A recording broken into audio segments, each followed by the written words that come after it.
वफाकी दारुल हुकूमत इस्लामाबाद में मुख्तलिफ तंजीमों के एहतजाज और सिक्योरिटी खदशात के पेश नज़र सख्त हिफाजती इकदाम किए जा रहे हैं। शहर के अहम दाखिली और खारजी रास्तों पर कंटेनर्स रख दिए गए हैं, जबकि हसास मकामात पर पुलिस, रेंजर्स और दीगर कानून नाफिज करने वाले इदारों की नफरी तैनात कर दी गई है। मुतअद्दिद शाहराहों पर जुज़वी और मुकम्मल बंदिश के बायस शहरियों को आमदोरफ्त में मुश्किलात का सामना है। ज़राए के मुताबिक 3 से 5 अगस्त के दौरान सिक्योरिटी प्लान के तहत शहर के मुख्तलिफ दाखिली रास्तों, एक्सप्रेस वेज, अहम चौराहों और हसास मकामात पर निगरानी बढ़ा दी गई है। कई मकामात पर गाड़ियों की चेकिंग सख्त कर दी गई है, जबकि जरूरत पड़ने पर मजीद रास्ते भी आर्जी तौर पर बंद किए जा सकते हैं।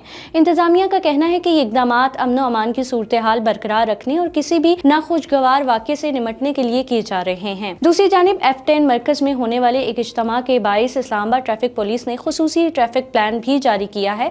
शहरियों को हदायत की गई है कि वो F10 मरकज जाने के लिए 9th एवेन्यू और मरगला रोड को मुतबादिल रास्ते के तौर पर इस्तेमाल करें, जबकि F11 से F10 आने वाले ट्रैफिक को जुज़वी तौर पर डाइवर्ट किया जाएगा ताकि ट्रैफिक की रवानी बरकरार रखी जा सके। ट्रैफिक पुलिस ने शहरियों से अपील की है कि गैर जरूरी सफर से गुरेज करें, सफर से कबल ट्रैफिक की सूरत हाल मालूम करें और मुतबादिल रास्ता इख्तियार करें। पुलिस का कहना है कि शहरी ट्रैफिक एहलकारों की हिदायत पर अमल करें ताकि शहर में ट्रैफिक का निजाम बेहतर अंदाज में चलाया जा सके। वाज़ेह रहे कि इंतजामिया के मुताबिक सिक्योरिटी सूरत हाल का मुसलसल जायजा लिया जा रहा है और हालात के मुताबिक हिफाजती और ट्रैफिक इंतजामात में मजीद तब्दीलियां भी की जा सकती हैं। शहरियों से ताउन की अपील की गई है ताकि अमन व अमान बरकरार रहे और रोजमर्रा जिंदगी पर कम से कम असरात मुरतब हों। इस खबर की मजीद अपडेट के लिए विजिट कीजिए vnews.pk।